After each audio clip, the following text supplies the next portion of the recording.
With the development of longer and deeper diving, the need to carry more equipment and specifically more cylinders, there was quickly, by British divers, perceived to be a need for a more flexible harness arrangement. And so it came to be that British divers started to use shock cord or elasticated cords for ease of attachment of cylinders.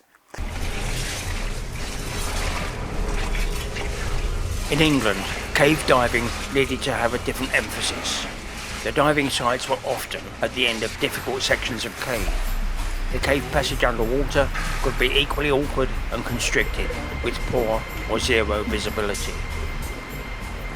Consequently, the need to kit up and to de-kit in difficult circumstances, both above and below water, was essential.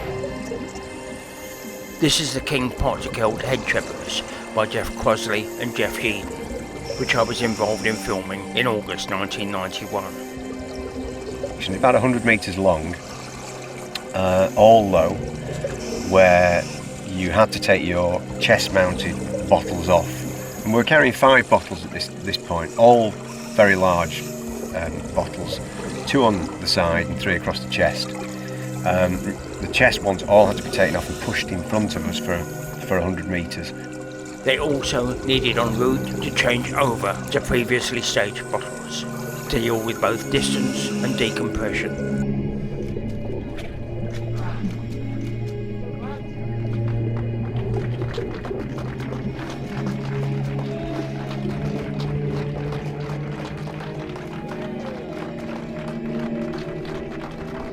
They were underwater 5 hours and covered the distance of 3 kilometres. The fact that it was a world record traverse was particularly impressive because this was a different game to what was going on abroad. In truth, at that time, there were becoming increasingly few cave diving sites left in Britain where further progress seemed like it could be easily obtained. Consequently, every year, more and more British cave divers were setting their sights abroad. They were establishing, as a consequence, valuable international bonds.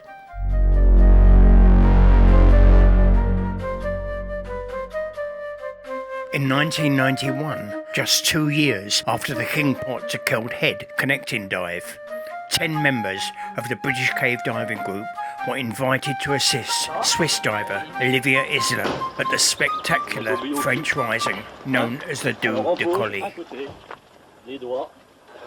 It all started when Graham Proudlove and Russell Carter and I had been on a few international meetings for sump rescue, and we bumped into some of these guys from France and Switzerland who were doing incredibly long and deep dives. And certainly as far as I was concerned, we wanted to be able to learn these techniques so we could apply them to British cave diving projects. It was a real eye-opener for us. I remember when I turned up in my old Ford Escort with a few cylinders in the back and a tatty dry suit and this, that and the other. And when the Swiss and the French people turned up, each one of them had a huge van, all kitted out with compressors and scooters and a rack of dry suits and underclothing. The English gear, designed for the more destructive nature of English caves, was often homemade and battered. The Swiss and French equipment that they were encountering was a world apart, both economically and technically.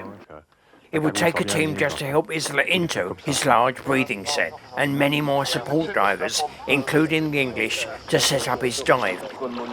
They would transport and secure the large underwater habitat and its associated air supply in the 35-metre shaft, 365 metres from the entrance. Isla would need it to decompress on his return journey. Because British cave divers are so used to problem solving, which we just do all the time in this country, we were able to apply this way of thinking to these expeditions with the French and Swiss people. And all the time we were managing to sort out little problems and things that they perhaps didn't think of the easy solution to. And I guess that's why we proved our worth and why we kept being invited to go back on more and more of these expeditions. The Duda Kali was also my first experience of rebreathers, as opposed to the normal open circuit diving that we were used to in this country. And Olivier Isler had basically built this machine from scratch with the help of a chap called Ron. And it was huge, but the duration of it was just unbelievable, and it had multiple redundancy. He was one of the first people ever in the world to rely totally on rebreathers for very long penetration dives. The rebreather had the advantage that by recycling the gases, hardly any of the oxygen was wasted, while inert helium replaced the nitrogen in the breathing mixture. It's completely different from what we're used to, just following some silty bit of line in some peat-stained Yorkshire Dales sump where your whole world shrinks to a metre diameter patch of brown gravel in front of your mask. It was just world apart. In 1991, on this filmed dive, he sustained damage when his breathing set hit a rock, which limited his dive. But he would later reach a point 3,100 metres from base.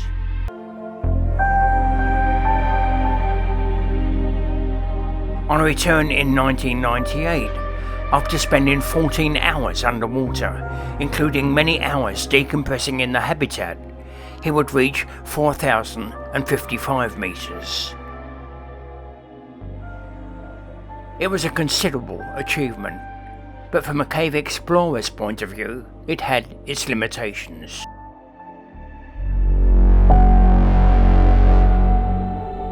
Olivier Isler, with his advanced rebreather and his support team, will now to turn their attention to another classic French cave diving site, the Emergence du Ressel. It had also been first explored by Jochen Hasselmeier in 1981. He had also used a rebreather that he developed himself.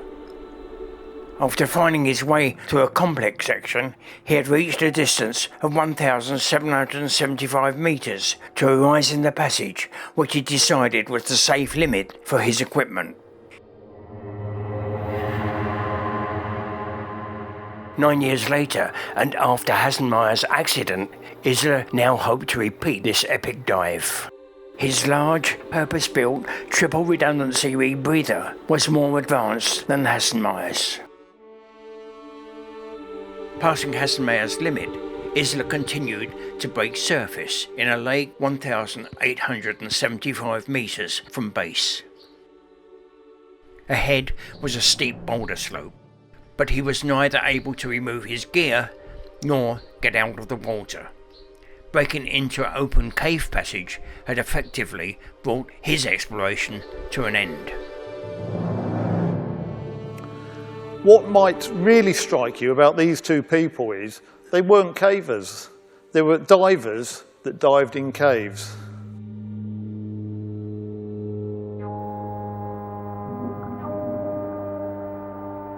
With its hugely good visibility and sizable passages, the Ressel was to become one of the most popular cave diving sites in Europe. But almost all activity then, and now, was limited to the first 1 kilometre. Like most British cave divers, Rick Stanton, seen here on the right, was first a caver that had turned to cave diving as a tool for further exploration. By 1998, he had teamed up with Jason Mallison as a diving partner, and they were setting their sights abroad and taking their English cave diving techniques with them. The Ressel, with unexplored open passage, was a magnetic attraction. In May 1998, they attached themselves to a German team and arrived at the site. Olivier Ressel had passed this siphon. It was an incredible dive. He'd decompressed in, and as he was floating on the surface of the water, looking at the dry passage continuing on, he couldn't get out his gear. He couldn't walk along it, which to us seemed utterly incredible. As cavers, from a caving background, what you want to do is go to a place like this and start caving. The diving is just a means to get there. Rick and Jason were to return in May 1998 with a mixture of begged, borrowed and improvised diving gear. But we announced we were going there open circuit, and we might as well have said we were going to the moon, because no one in the sort of European cave diving scene believed it would be possible. They had only a minimal support team and would spend the first 6 days staging bottles and setting up the dive. We calculated that to get past where Olivier had, we would require 13 cylinders. So we were developing techniques of wearing lots of cylinders, staging them into the cave, coming out, staging more, using them to stage more, until we had a whole string of cylinders which we would then dive from, swapping 4 out at a time to get to the end. Unfortunately, Jason had a problem with his scooter and his trim at a big shaft about 1,500 metres in. But I continued alone, surfaced where Olivier Isla had surfaced, and with this new system of elastic and cylinders and stuff, I could get out of the water. And then there was loads of, quite a few hundred metres of passage and another sump. And so that was it. That was the start of the Ressel project. Our pushing times around now 99, 2000 had gone up to 24 hours caving. Well, that's not unusual, but to have to do a deep and technical dive at 5 in the morning when your body's at a low leb is quite not only dangerous, but also physiologically it could create more problems with decompression. So we started camping in the cave. So this is a picture of Jason with his dry tube. These blue tubes hold all our camping gear, sleeping bag, food, stoves, and things like that. So we were the sort of first people to start camping beyond long and technical sumps. The well-funded Olivier Isla had dealt with the long decompression stops involved by using a custom-made habitat. Rick and Jason were not so fortunate. All we could stretch to was an upturned wheelie bin, which we stole from the side of the road. And that's Jason and myself sat in this upturned wheelie bin for the longer decompression stops. Additional trips that same year and the following year took them past sumps 2, 3, 4 and then 5 to reach a boulder blockage over 4 kilometres from the entrance. They would return in 2001 to push a side passage in sump 5, but it would prove to be an old downstream route, and after 85 metres ended with a dangerous squeeze with loose gravel. They put together what amounted to a logistics exercise, utilising many of the different techniques and technologies that had become available. Open circuit breathers, closed circuit breathers, quick release bottle mounts, bottle staging, mixed gases, underwater scooters, extended decompression stops and underground camping beyond sumps.